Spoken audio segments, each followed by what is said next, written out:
তাদের মধ্যে প্রথমত যে অপরাধ, যে অন্যায় বিষয়টা ছিল সেটা হচ্ছে যে তারা পরস্পরে হত্যাকাণ্ড ঘটাতো, রক্তপাত ঘটাতো। নিষিদ্ধ 4টা মাস ব্যতীত তারা যে কোনো সময় একে অপরের রক্তকে হালাল মনে করত, যে কাউকে রক্তপাত ঘটাতো। আর এই একই রক্তপাত হত্যাকাণ্ড যদি আপনি মুসলিম সমাজে এখন দেখেন, যে দেখবেন যে একজন ভাই তার আপন ভাইকে হত্যা করে ফেলেছে, একজন বাবা তার সন্তানকে হত্যা করে ফেলেছে, সন্তান তার বাবাকে হত্যা করে ফেলেছে, মা তার মেয়েকে হত্যা করে ফেলেছে, মেয়ে তার মাকে হত্যা করে ফেলেছে। এরকম অসংখ্য নিউজ, খবরাখবর আমরা প্রতিনিয়তই পাচ্ছি। এমনটা হচ্ছে না? এগুলো কি কোনো ইহুদি সম্প্রদায় করেছে নাকি মুসলিমরা? মুসলিমরা। কিন্তু তারা এই হত্যাকাণ্ড ঘটানোর কারণে তারা হচ্ছে বর্বর, অসভ্য, জাহেল, হিংস্র মানুষ। কিন্তু আমরা এই একই হত্যাকাণ্ড ঘটাচ্ছি, আমরা মুসলিম, আমরা শান্তিকামী মানুষ, আমরা শিক্ষিত মানুষ। এরপরে যে অপরাধ, অন্যায় তাদের মধ্যে ছিল সেটা হচ্ছে জেনা, ব্যভিচার। এটা এতটা ব্যাপক হারে ছিল যে স্বামীরা পর্যন্ত জুয়ার আসরে বসে নিজের স্ত্রীকে পণ্য হিসেবে বিক্রি করে দিত আরেকজনের কাছে। জেনা ব্যভিচার এতটা ব্যাপক হারে ছিল, জেনা ব্যভিচার এতটা সহজলভ্য ছিল। সে একই জেনা ব্যভিচার যদি একটু আমরা তাকাই দেখি, তাহলে দেখব যে আমাদের সমাজেও রাস্তাঘাটে জেনা হচ্ছে, অলিতে গলিতে জেনা হচ্ছে, স্কুল কলেজে জেনা হচ্ছে, বাবা মায়ের অগোচরে জেনা হচ্ছে। ইভেন বাবা মা বসে আছে, সন্তান প্রকাশ্যে জেনা করতেছে, বাবা মা সেদিকে ভ্রুক্ষেপই করতেছে।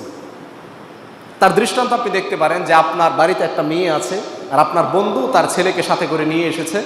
আপনার ছেলেও প্রাপ্তবয়স্ক, আপনার ঘরে যে মেয়ে আছে সেও প্রাপ্তবয়স্ক। আসার পর আপনি আপনার বন্ধুর সাথে গল্প করতেছেন, আর ছেলেটাকে বললেন যে যাও তোমরা আলাদা রুমে গল্প করো। মানে প্রকাশ্যে জেনা করার জন্য প্রমোট করতেছে, মানে এটা অপরাধ মনে হচ্ছে না তার কাছে। অথচ এই একই অপরাধ, এই জেনা ব্যভিচার সেই যুগে থাকার কারণে তারা অসভ্য, হিংস্র, বর্বর, জাহেল মানুষ। আর এই একই জেনা ব্যভিচার আজকে বাংলাদেশে এমন কোনো সেক্টর বাদ নেই যেখানে এই জেনা ব্যভিচার নেই। প্রত্যেকটা জায়গায় আজকে এই জেনা ব্যভিচার, প্রত্যেকটা জায়গায় এই ফ্রি মিক্সিং। অথচ এরপরে আমরা মুসলিম, আমরা মুওয়াহিদ, আমরা তাওহীদবাদী, আমরা সভ্য মানুষ, আমরা শিক্ষিত মানুষ, আমরা সোশ্যাল মানুষ, আর তারা হচ্ছে বর্বর মানুষ আমাদের দৃষ্টিতে। এর মধ্যে সবচাইতে যেই পাপাচারটা আমাদেরকে কাদায়, আমাদের হৃদয়ে রক্তক্ষরণ করে, সেটা হচ্ছে যে জাহিলি যুগে পিতারা তাদের কন্যা সন্তানকে জীবন্ত মাটির নিচে দাফন করে ফেলত। এই কথা যখন আমরা শুনি তখন আমরা আমাদের চোখের পানি ধরে রাখতে পারি না, আমরা আবেগে আপ্লুত হয়ে যাই যে একজন পিতা কিভাবে পারে সে তার কন্যা সন্তানকে মাটির নিচে জীবন্ত দাফন করতে। ইসলাম গ্রহণ করার পর একজন সাহাবী আল্লাহ নবী সাল্লাল্লাহু আলাইহি ওয়াসাল্লামের দরবারে কান্না করতেছেন, অঝোর ধারায় কান্না করতেছেন। আল্লাহ নবী সাল্লাল্লাহু আলাইহি ওয়াসাল্লাম তাকে জিজ্ঞেস করলেন, সাহাবী কি ব্যাপার, তুমি এত কান্না কেন করতেছো? সাহাবী বলেছেন, ইয়া রাসূলুল্লাহ, ইসলাম আসার পূর্বে আমি যখন ইসলাম গ্রহণ করিনি, জাহিলি যুগে আমি আমার হাতে গোনা কয়েকটা কন্যা সন্তানকে জীবন্ত মাটির নিচে দাফন করেছি। সর্বশেষ যে কন্যা সন্তানকে আমি জীবন্ত মাটির নিচে দাফন করব, একে যখন আমি নিয়ে যাচ্ছি মরুভূমির দিকে, এই বাচ্চাটা আমার কোলে বারবার আমার এই গালে চুমু খাচ্ছিল, আমাকে আদর করতেছিল। এই বাচ্চাটাকে আমি নিয়ে যাচ্ছি, বাচ্চাটা আমার 2 গালে চুমু খাচ্ছিল, আদর করতেছিল। অতঃপর এই বাচ্চাটাকে রেখে যখন মরুভূমিতে আমি মাটি খোঁড়া শুরু করে দিলাম, মাটি খুঁড়তেছিলাম, ইতিমধ্যেই অনেকগুলো মাটি আমার মুখে দাড়িতে লেগে যাচ্ছিল, আর এই বাচ্চা মেয়েটা আমার এই মুখ থেকে, দাড়ি থেকে এই মাটিগুলো পরিষ্কার করে দিচ্ছিল। অতঃপর বাচ্চা মেয়েটাকে মাটি খোঁড়ার পর আমি নিচে রেখে দিলাম। বাচ্চা মেয়েটা তখনও আমার দিকে তাকিয়ে হাসতেছে, ভাবতেছে আমার বাবা হয়তো আমার সাথে আনন্দ করতেছে, মজা করতেছে।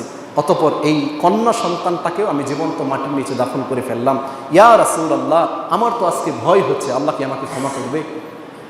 আল্লাহ কি আমাকে ক্ষমা করবে? আমি যে এতগুলো জীবন্ত কন্যা সন্তান মাটির নিচে দাফন করেছি, আল্লাহ কি আমাকে ক্ষমা করবে? রাসূল সাল্লাল্লাহু আলাইহি ওয়াসাল্লাম অভয় দান করলেন। তিনি বলতেছেন, ইন্নাল ইসলাম ইয়াহদি মা কানা ক্বাবলাহু, নিশ্চয়ই ইসলাম অতীতের সমস্ত পাপাচারকে মিটিয়ে দেয়। সুবহানাল্লাহ। তুমি তোমার কন্যা সন্তানকে জীবন্ত দাফন করেছো না কি করেছো এগুলো দেখার বিষয় নয়। যখনই তুমি শাহাদার স্বীকৃতি দিবে এবং আল্লাহর সিদ্ধান্তের উপর রাজি, অটল, অবিচল থাকবে, সাথে সাথে ইসলামের সৌন্দর্য হচ্ছে ইসলাম তোমার অতীতের সমস্ত পাপাচারকে মোচন করে দিবে।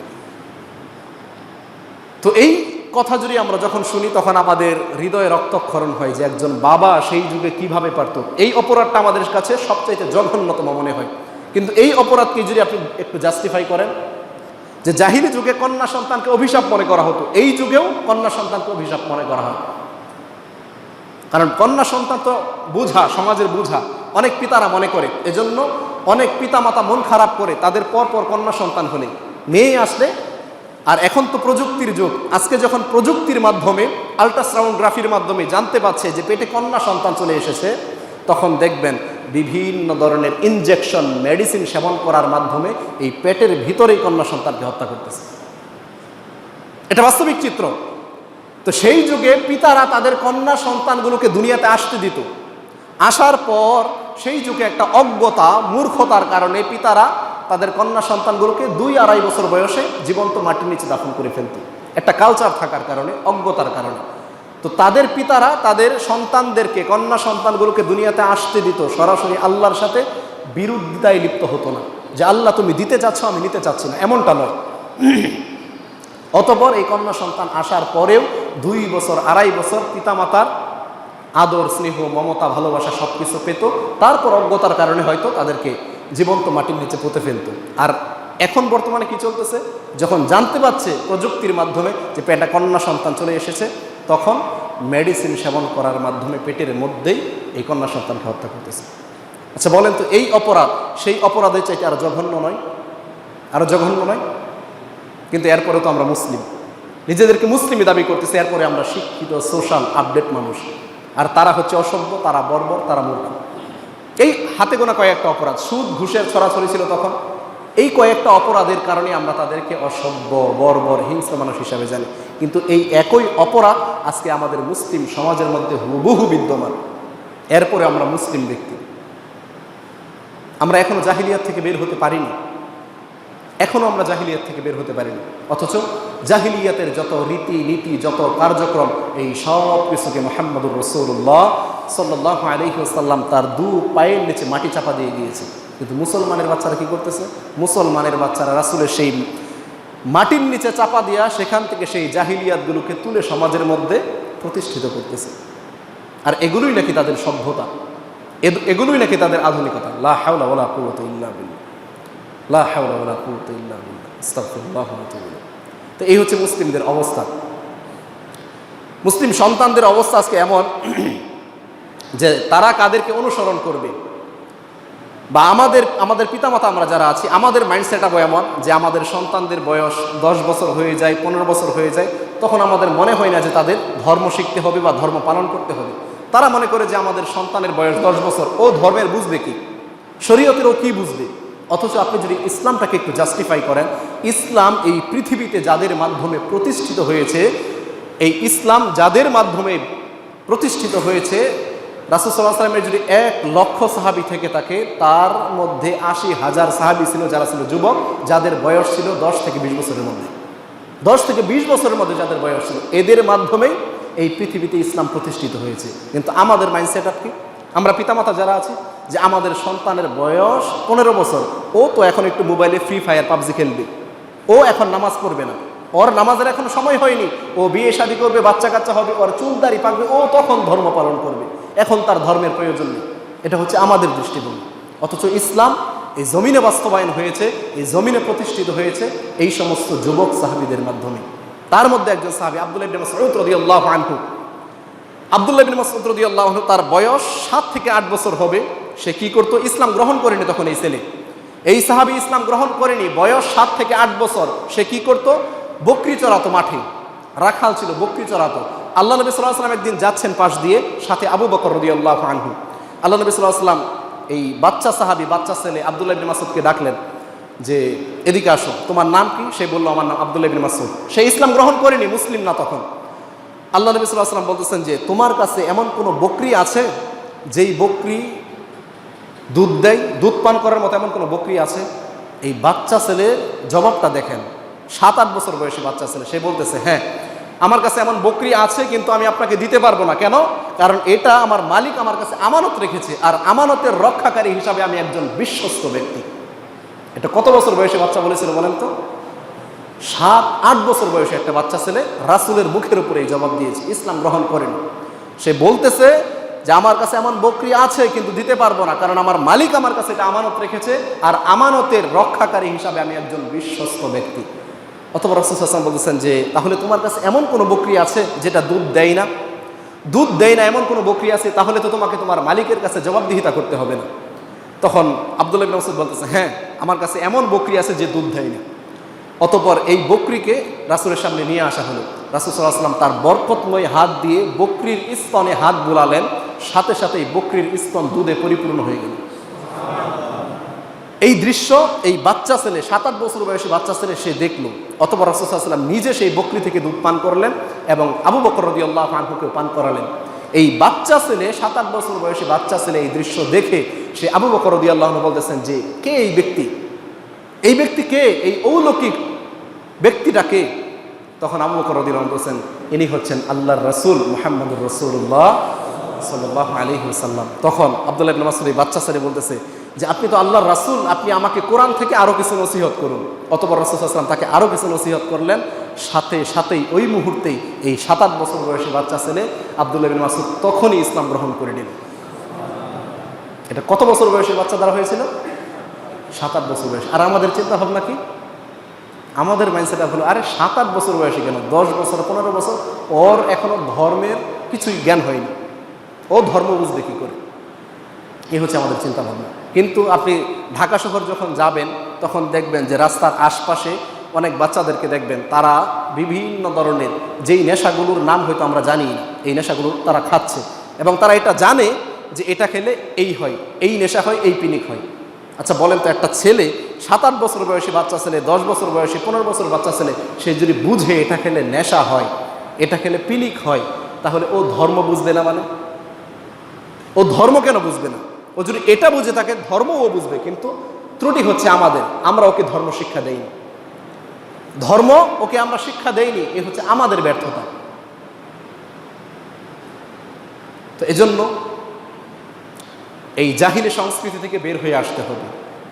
মুসলিমদের যে রীতিনীতি, এই পৃথিবীতে কিভাবে ইসলাম আসলো, কাদের মাধ্যমে আসলো, আমাদেরকেও চিনতে হবে, আমাদের সন্তানদেরকেও চিনাতে হবে। আলহামদুলিল্লাহ, আমি অত্যন্ত খুশি এবং আনন্দিত যে আজকের এই আয়োজন যারা করেছে তারা সবাই হচ্ছে যুবক। আলহামদুলিল্লাহ, যেই যুবক শ্রেণী আজকে স্রোতের সাথে তাল মিলিয়ে গান বাজনা, অশ্লীলতা, বেহায়াপানা, বেলাল্লাপানা, নারীর পিছনে, মদের পিছনে, জুয়ার পিছনে সময় দিচ্ছে, সেই জায়গায় তারা স্রোতের বিপরীতে গিয়ে ধর্ম প্রচারের কাজে তারা নিয়োজিত আছে। এটা অত্যন্ত বড় একটা পাওয়া আপনাদের সমাজের জন্য, অত্যন্ত বড় পাওয়া। কিন্তু সমাজের মানুষ এদেরকে মূল্যায়ন করে না। আমরা যতটুকু জানি সমাজের মানুষ এদেরকে মূল্যায়ন করতে চায় না। এটা আল্লাহর পক্ষ থেকে অনেক বড় পাওয়া। আপনার সন্তানই কেন নষ্ট হয়? সমাজের মধ্যে ওই নেশাখোর, অসভ্য, হিংস্র, বর্বর ছেলেদের কারণে। সেই জায়গায় আপনারা এমন কিছু যুবক পেয়েছেন যারা ধর্মের কাজ করে যাচ্ছে, দ্বীনের কাজ করে যাচ্ছে, এদেরকে আরও উৎসাহ দিবেন। তো যুবকদের জন্য যেটা বলতে চাই সেটা হচ্ছে, ইসলামে এমন কিছু যুবক সাহাবী আছে, এমন কিছু তরুণ সাহাবী ছিল যাদেরকে অনুসরণের জন্য রাসূলুল্লাহ সাল্লাল্লাহু আলাইহি ওয়াসাল্লাম সেই আদর্শগুলো জমিনের মধ্যে বাস্তবায়ন করে গিয়েছেন। তার মধ্যে অন্যতম একজন সাহাবী, হয়তো আপনার সমাজে আরও যে সমস্ত যুবক আছে এদেরকে জিজ্ঞেস করলে হয়তো নামও বলতে পারবে না। তাদের মধ্যে অন্যতম একজন যুবক সাহাবী ছিল, যার নাম ছিল মুসআব ইবনে উমাইর রাদিয়াল্লাহু আনহু। মুসআব বিন উমাইর রাদিয়াল্লাহু আনহুর জীবনী আমরা অধিকাংশ মানুষ জানি না। আল্লাহ নবী সাল্লাল্লাহু আলাইহি ওয়াসাল্লাম কাবা ঘরে হেলান দিয়ে কোরআন তেলাওয়াত করতেছেন। মুসআব বাচ্চা ছেলে, কিশোর ছেলে, সে এসে বলতেছেন, চাচা কি পড়েন আপনি? আল্লাহ নবী বলতেছেন, এটাই সেই কিতাব, এটাই সেই কোরআন যেটা আমার রব আমার উপর অবতীর্ণ করেছেন। মুসআব বলতেছেন যে চাচা তাহলে আমিও এটা পড়তে চাই। আল্লাহ নবী সাল্লাল্লাহু আলাইহি ওয়াসাল্লাম তখন বলতেছেন যে এটা পড়তে গেলে তাহলে তোমাকে যে শাহাদা বরণ করতে হবে, তোমাকে যে শাহাদা পাঠ করতে হবে, ইসলাম গ্রহণ করে নিতে হবে।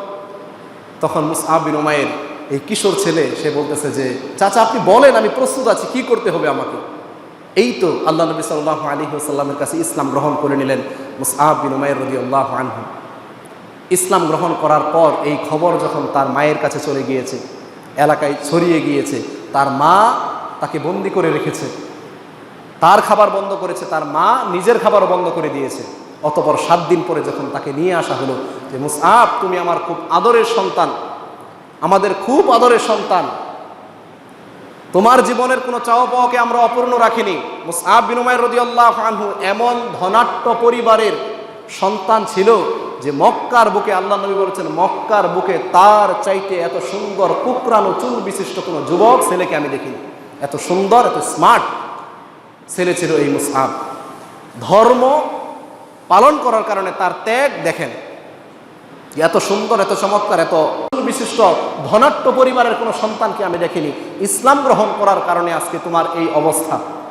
এই কথা বলতেছেন আর কান্না করতেছেন রাসূল সাল্লাল্লাহু আলাইহি ওয়াসাল্লাম। ইতিমধ্যেই আল্লাহর পক্ষ থেকে আল্লাহ বার্তা জানিয়ে দিলেন, সুসংবাদ জানিয়ে দিলেন, ওয়া রিজালুন ক্বাদ সাদাকু মা আহাদুল্লাহ আলাইহি। মুহাম্মদ, আপনি কান্না করবেন না, আপনি সুসংবাদ গ্রহণ করুন। আপনি কান্না করবেন না, আপনি সুসংবাদ গ্রহণ করুন। ওই যে আপনার হাতে আকাবার শপথে যারা বায়াত করেছিল যে তারা তাদের জীবনকে আল্লাহর পথে উৎসর্গ করবে, বিনিময়ে আপনি তাদেরকে জান্নাত দিবেন। মুসআব ওই সমস্ত আকাবার বায়াতের লোকদের অন্তর্ভুক্ত হয়ে গিয়েছে, মুসআব জান্নাতি হয়ে গেছে, আপনি কান্না করবেন না। রাসূল সাল্লাল্লাহু আলাইহি ওয়াসাল্লামকে এই বার্তা আল্লাহ সুবহানাহু ওয়া তাআলা তখন জানিয়ে দিলেন। আল্লাহ নবী সাল্লাল্লাহু আলাইহি ওয়াসাল্লাম এই দৃশ্য দেখছেন আর কান্না করতেছেন। সাহাবীরা যখন মুসআব বিন উমাইর রাদিয়াল্লাহু আনহুকে কবরস্থ করবেন, যখন নিয়ে যাচ্ছেন, কাফনের কাপড় পরাবেন, তখন তার গায়ে যে চাদর ছিল সেটা দিয়েই তাকে কাফন পরানো হচ্ছে। রাসূল সাল্লাল্লাহু আলাইহি ওয়াসাল্লামের কাছে সাহাবীরা এসে বলতেছেন, ইয়া রাসূলুল্লাহ, যেই চাদরটা আছে এটা দিয়ে মুসআবের মাথা ঢাকলে পাটা আগলা হয়ে থাকে, বের হয়ে থাকে, তার পা ঢাকলে মাথাটা বের হয়ে থাকে। রাসূল সাল্লাল্লাহু আলাইহি ওয়াসাল্লাম তখন কান্না করে বলতেছেন, মুসআব, তুমি তোমার জীবনটাকেই দ্বীনের জন্য অক্ষ করে দিলে, বিদায়ের মুহূর্তে তোমাকে একটা কাফনের কাপড় পর্যন্ত আমি দিতে পারলাম না। এই কথা বলছেন আর রাসূল সাল্লাল্লাহু আলাইহি ওয়াসাল্লাম কান্না করতেছেন।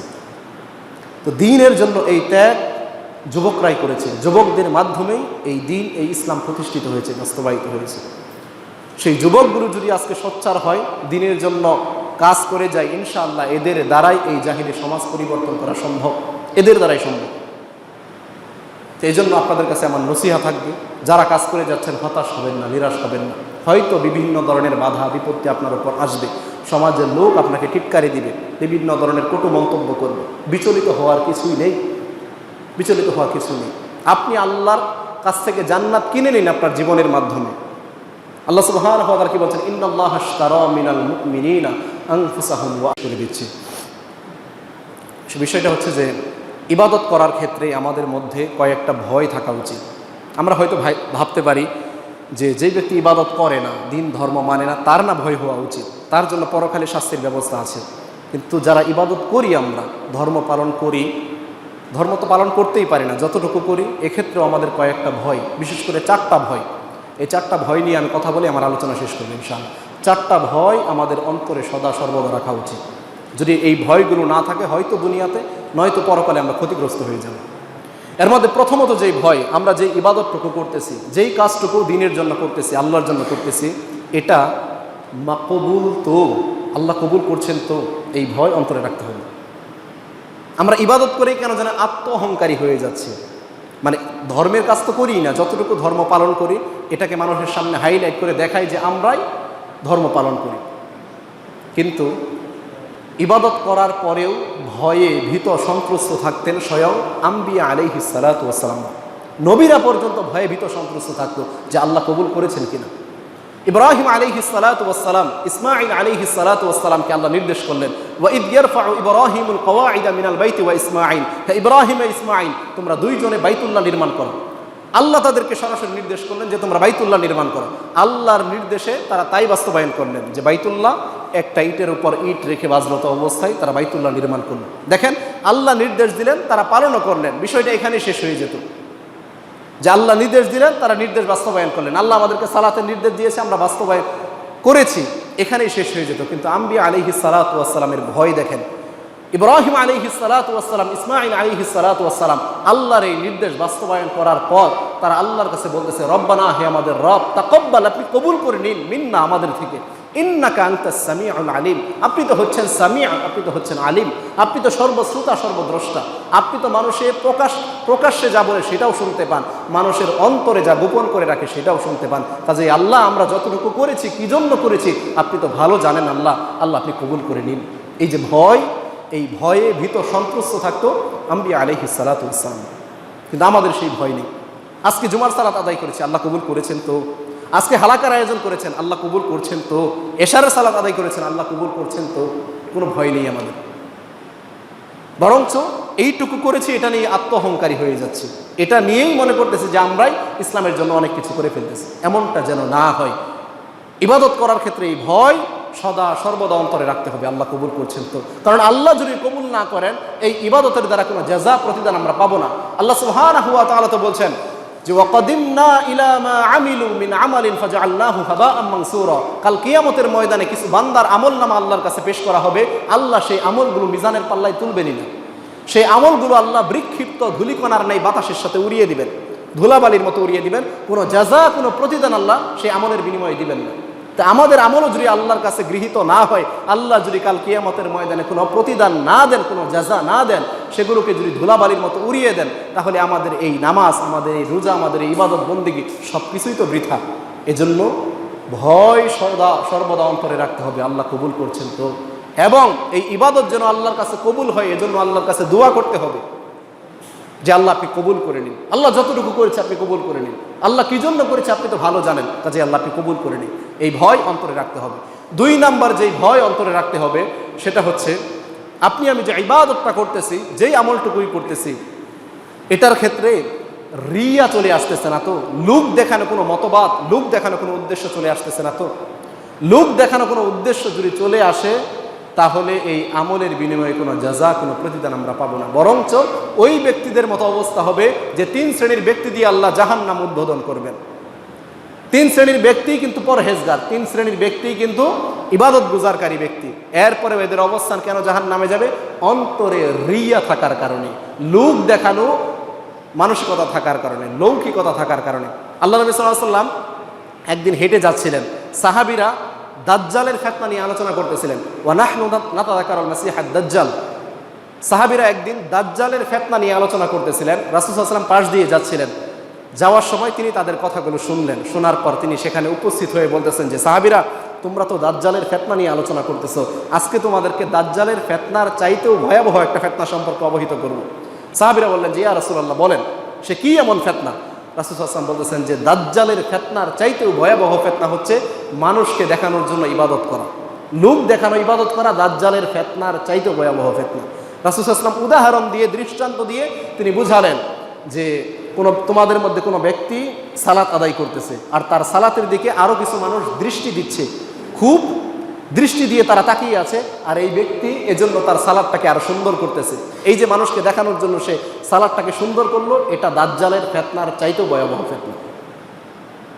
তা আমাদের ইবাদতের ক্ষেত্রে যেন এই রিয়া চলে না আসে। আমরা যতটুকু করব কার জন্য করব?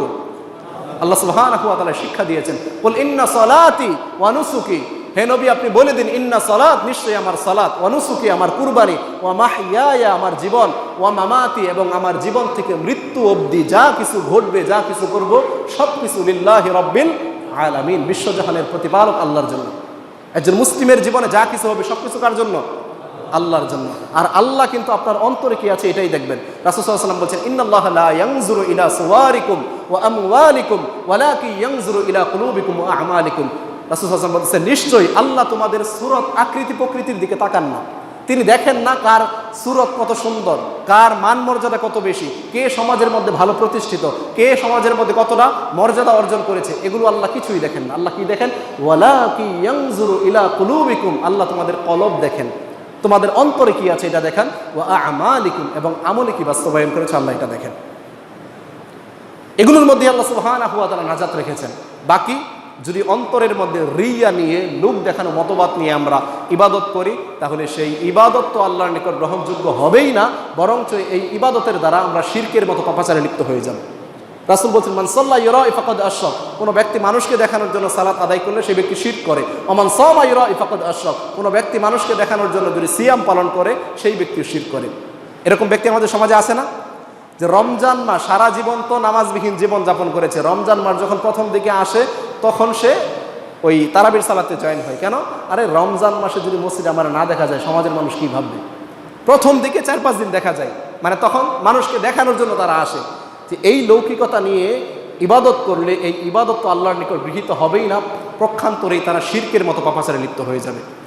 3 নম্বর যে বিষয়বস্তু সেটা হচ্ছে, যেই ইবাদতটা আমরা করতেছি, যেই আমলটা আমরা করতেছি, এই ইবাদত, এই আমলটা আল্লাহ এবং রাসূল কর্তৃক স্বীকৃত কিনা। আল্লাহ এবং রাসূল কর্তৃক স্বীকৃত যদি না হয় তাহলে এই ইবাদত আল্লাহর নিকট গ্রহণযোগ্য নয়, সেটা যত ভালো ইবাদতই হোক না কেন। আমাদের দেশে দেখেন না, কত বড় বড় হুজুররা বিভিন্ন দিবসের নাম করে বিভিন্ন ধরনের ইবাদত বন্দেগী করে, অথচ কোরআন এবং হাদিসের আল্লাহ এবং রাসূলের কোনো ধরনের কোনো স্বীকৃতি নেই। তারা ইবাদত মনে করে করে যাচ্ছে। রাসূল সাল্লাল্লাহু আলাইহি ওয়াসাল্লাম কি বলছেন? মান আমিলা আমালান লাইসা আলাইহি আমরুনা ফাহুয়া রাদ্দ। তোমাদের মধ্যে কোনো ব্যক্তি যদি এমন কোনো আমল করে যে আমল আমি রাসূল সাল্লাল্লাহু আলাইহি ওয়াসাল্লাম করিনি, আমার সাহাবায়ে কেরাম করিনি, আমি রাসূল থেকে স্বীকৃত না, তাহলে সেটা ফাহুয়া রাদ্দুন, প্রত্যাখ্যাত, বর্জনীয়, সেটা আল্লাহর নিকট গ্রহণযোগ্য নয়। সেটা যত ভালো ইবাদতই হোক না কেন। ভালো ইবাদত, এই কথাগুলো যখন আমরা বলি এই সমস্ত অসভ্য মূর্খ গর্দবদেরকে, তখন তারা বলে যে ভালো কাজ করলে সমস্যা কোথায় হুজুর? আমরা বলি যে ভালো কাজ চাইলেও বেশি করা যায় না, ভালো কাজ চাইলেও বেশি করা যায় না। আচ্ছা বলেন তো, নামাজ পড়া এটা কি খারাপ কাজ? আপনারা আমার কথা বুঝতেছেন? নামাজ পড়া এটা কি খারাপ কাজ না ভালো কাজ? সেজদা দিয়া এটা কি খারাপ না ভালো কাজ? ভালো কাজ। এক রাকাত সালাতে আপনারা সেজদা কয়টা দেন? যদি 10টা সেজদা দেন আপনার সালাত হবে? কেন হবে না? সেজদা দিয়ে আপনি তো বললেন ভালো কাজ, সেজদা দিয়ে আপনি তো বললেন ভালো কাজ, কিন্তু আপনি ভালো কাজ সে বলতেছেন নামাজ হবে না কেন? এটা হচ্ছে পদ্ধতির খেলাফ, নিয়মের খেলাফ। আপনার আমার জন্য পদ্ধতি হিসাবে আল্লাহ সুবহানাহু ওয়া তাআলা একজন ব্যক্তিকে নির্ধারণ করেছেন, তিনি হচ্ছেন মুহাম্মদুর রাসূলুল্লাহ সাল্লাল্লাহু আলাইহি ওয়াসাল্লাম, ইবাদতের মাপকাঠি হিসাবে, যে তিনি যেইভাবে যেই সময় যখন করেছেন সেইভাবে ঠিক সেই সময় সেইভাবেই করতে হবে। এটাই হচ্ছে ইবাদত। আচ্ছা বলেন তো, সৌদি আরবে গেলে হজ করা যায়, এই হজ কি আপনি ওই দুবাই গিয়ে করতে পারবেন? দুবাই গিয়ে যদি আপনি এই হজের নিয়ম নীতি করেন, আপনি নেকি পাবেন? কেন পাবেন না? আল্লাহ সুবহানাহু ওয়া তাআলা জায়গা হিসাবে সেই জায়গাকে নির্ধারণ করেছেন। তাহলে ইবাদতের জায়গা নির্ধারণ করেছেন আল্লাহ, ইবাদতের সময় নির্ধারণ করেছেন আল্লাহ, ইবাদত কিভাবে করতে হবে সেটাও নির্ধারণ করেছেন আল্লাহ। সেইভাবে সেই সময় সেই জায়গায় কেউ যদি করতে পারে সেটাই ইবাদত বলে গণ্য হবে। তাছাড়া এটার বাহিরে গিয়ে কেউ যদি ভালো কাজও করে সেটা আল্লাহর কাছে ইবাদত বলে গণ্য হবে না, সেটা আল্লাহর নিকট গ্রহণযোগ্য হবে না। এই যে দেখেন শবে বরাত নিয়ে আমাদের দেশে যে উতলা হয়, এক শ্রেণীর আলেম ওলামা বা এক শ্রেণীর মানুষেরা, আমাদের আশপাশে অনেক সমাজে আমরা দেখি, শবে বরাত কেন তারা পালন করে? একটা হাদিসের উপর ভিত্তি করে। সেই হাদিসটা কি? যে শবে বরাতের রাতে আল্লাহ আসমানের দরজা খুলে দেন, আল্লাহ সমস্ত মানুষকে ক্ষমা করে দেন, শুধুমাত্র ওই সমস্ত মানুষদেরকে বাদে যারা আল্লাহর সাথে কাউকে অংশীদার সাব্যস্ত করেছে এবং যেই ব্যক্তি অপর ভাইয়ের সাথে হিংসা বিদ্বেষ পোষণ করেছে, এদেরকে বাদে আল্লাহ সবাইকে এই রাতে ক্ষমা করে দেন। এই একটা হাদিসের উপর ভিত্তি করে।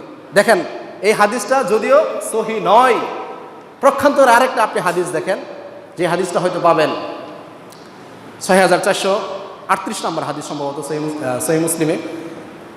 রাসূল সাল্লাল্লাহু আলাইহি ওয়াসাল্লাম এই একই হাদিসে এই কথা বলতেছে, একই কথা, যে প্রত্যেক সপ্তাহের সোমবার এবং বৃহস্পতিবারে আল্লাহ সুবহানাহু ওয়া তাআলা আসমানের দরজা খুলে দেন, অর্থাৎ জান্নাতের দরজা খুলে দেন, এবং এই রাত্রিতে প্রত্যেক সপ্তাহের সোমবার এবং বৃহস্পতিবার আল্লাহ সমস্ত মানুষকে ক্ষমা করে দেন, শুধুমাত্র যারা শিরক করেছে এবং যে ব্যক্তি অপর ভাইয়ের সাথে বিদ্বেষ পোষণ করেছে। একই হাদিস দেখেন, এদেশের মানুষ মানে কতটা গর্দভ, কতটা মূর্খ, যে ওই একটা হাদিসের উপর ভিত্তি করে, যদিও হাদিসটা সহি নয়, তারা এই ইবাদতগুলো করে যাচ্ছে, কিন্তু একই হাদিস, একই ফজিলত, একই কথা রাসূলুল্লাহ সাল্লাল্লাহু আলাইহি ওয়াসাল্লাম বলছেন প্রত্যেক সপ্তাহের সোমবার এবং বৃহস্পতিবারে হয়। এই কথাগুলো হুজুরও বলে না, মানুষও পালন করে না। কেন? কারণ ওই দিনে যদি হুজুর ওই ফতোয়া দেয় তাহলে হুজুরের পকেট ভারী হয়, হুজুরের পকেটে কিছু ঢুকে। ধর্ম তারা এইভাবে পালন করে।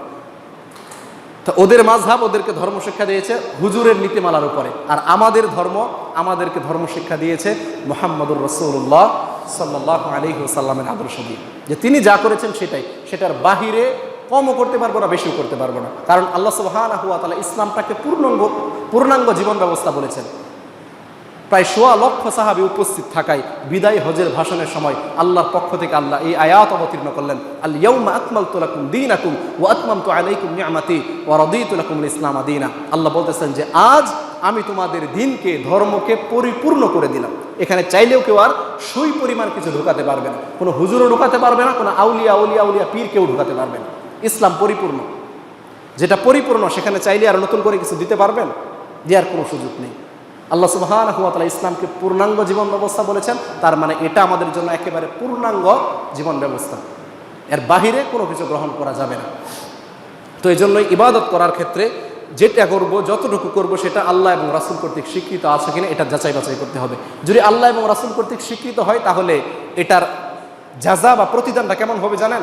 আল্লাহ বলছেন মান জাআ বিল হাসানা, তোমাদের মধ্যে কেউ যদি হাসানা উত্তম কোনো আমল করে, হাসানা বোঝায় সেই আমলকে যেই আমল সরাসরি মুহাম্মদুর রাসূলুল্লাহ সাল্লাল্লাহু আলাইহি সাল্লাম করেছেন, তার সাহাবীরা করেছেন এবং তিনি করতে বলেছেন, এমন আমলকে হাসানা উত্তম আমল বলা হয়। তো কেউ যদি এই উত্তম আমল করে তাহলে আল্লাহ সুবহানাহু ওয়া তাআলা বলছেন ফালাহু আশরু আমসালিহা, আমি আল্লাহ এই উত্তম কাজের বিনিময়ে তাকে আমি আল্লাহ 10 গুণ নেকি দান করব। আল্লাহ এবং রাসূল কর্তৃক স্বীকৃত আমলের ফজিলতটা দেখেন। আল্লাহ এবং রাসূল কর্তৃক স্বীকৃত ইবাদতের ফজিলত হচ্ছে যে এটার বিনিময়ে আল্লাহ 10 গুণ নেকি দিবেন। হাদিসে বলা হয়েছে এই 10 গুণকে 27 গুণ, 27 গুণকে 100 গুণ নেকিতে আল্লাহ রূপান্তরিত করবেন। আল্লাহ চাইলে তো এর চাইতে আরো বেশিও দিতে পারে, আল্লাহর কাছে কমতি আছে? আল্লাহর কাছে কমতি নেই।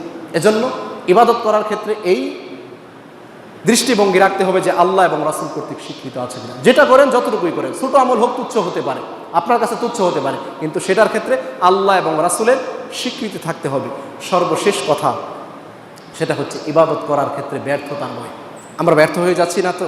যে আমরা ব্যর্থ হয়ে যাচ্ছি, আমরা বাবা হিসাবে ব্যর্থ হয়ে যাচ্ছি, পাচ্ছি না সন্তানটাকে ইসলামিক সাহায্যে গড়ে তুলতে। আমরা স্বামী হিসাবে ব্যর্থ যে পাচ্ছি না আমার নিজের ওয়াইফকে, পরিবারকে ইসলামিক অনুশাসনে চালানোর জন্য, এটা পাচ্ছি না, এটা আমাদের ব্যর্থতা। একজন মুসলিম হিসাবে আমরা ব্যর্থতা যে আমরা আল্লাহর পক্ষ থেকে যে হেদায়েতের বার্তা সেই কোরআন পড়তে পারি না, এই যে ব্যর্থতা। ব্যর্থতা যেন আজকে মুসলিমদেরকে চতুর্দিক দিয়েই ঘিরে রেখেছে, চতুর্দিক দিয়ে। একজন মুসলিম হিসাবে আপনি কোরআন পড়তে পারেন না, এর চাইতে বড় ব্যর্থতা আর কি হতে পারে বলেন তো? কি হতে পারে এর চাইতে বড় ব্যর্থতা? আপনার সন্তান তো যত ধরনের সাবজেক্ট আছে, বাংলা, ইংরেজি, অঙ্ক, ফিজিক্স, কেমিস্ট্রি, বায়োলজি, যা কিছু আছে সব কিছুই পড়তে পারে, কিন্তু আপনার সন্তান কোরআন পড়তে পারে না। আপনার কষ্টও হয় না, লজ্জাও হয় না। এর চাইতে বড় ব্যর্থতা আর কি বলেন তো? যেখানে আল্লাহ সুবহানাহু ওয়া তাআলা আমাদের মুক্তির বিধিবিধান লিপিবদ্ধ করেছেন, যে একজন আমার মতো এরকম হুজুর এখানে দাঁড়িয়ে ঘন্টার পর ঘন্টা, বছরের পর বছর বক্তব্য দিয়েও আপনাকে পরিবর্তন করতে পারবে না। এক কোরআন গোটা পৃথিবীর মানুষকে একাই পরিবর্তন করতে সম্ভব, কিন্তু সেই কোরআনই আমরা পড়তে পারি না মুসলিম হিসাবে। এর চাইতে বড় ব্যর্থতা আর কি বলেন তো? আল্লাহ সুবহানাহু ওয়া তাআলা বলেন হাযা যিকরুম মুবারাকুন আনজালনা আফা আনতুম লাহু মুনকিরুন, এটাই না সেই বরকতময় কিতাব যেটা আমি তোমাদের জন্য নাজিল করেছি, তোমাদের হেদায়েতের জন্য। আফা আনতুম লাহু মুনকিরুন, আর তোমরাই না এটার প্রত্যাখ্যানকারী? আল্লাহ বলতেছেন আমরা তো সেই কোরআনকে প্রত্যাখ্যান করেছি, যে কোরআন আমাদের জন্য হেদায়েত নিয়ে এসেছিল, যে হেদায়েতের বার্তা সেই কোরআনের মধ্যে আল্লাহ লিপিবদ্ধ করেছিল, সেই কোরআনকে আমরা প্রত্যাখ্যান করেছি। সেই কোরআন আজকে আমরা মুসলিম হিসাবে পড়তে পারি না। এর চাইতে বড় ব্যর্থতা আর কিছু হতে পারে না, আর কিছু হতে পারে। আল্লাহ সুবহানাহু ওয়া তাআলা আমাদের সকলকে সঠিক বুঝার তৌফিক দান করুন, আল্লাহুম্মা আমিন। আমরা যে কথাগুলি বললাম এবং শুনলাম, কথাগুলোর মধ্যে আমাদের জন্য যে কল্যাণ নিহিত আছে, আল্লাহ আপনি আমাদেরকে সেই কল্যাণ দান করুন, আল্লাহুম্মা আমিন। আল্লাহ সুবহানাহু ওয়া তাআলা আমাদের সকলকে প্রকৃত হেদায়েত দান করুন, আল্লাহুম্মা আমিন। এ যাবৎ পর্যন্ত যারা ধৈর্য সহকারে বসে কোরআন সুন্নাহ শ্রবণ করেছেন, আল্লাহ সুবহানাহু ওয়া তাআলা আপনাদের সকলকে উত্তম জাযায়ে খায়ের দান করুন, আল্লাহুম্মা আমিন।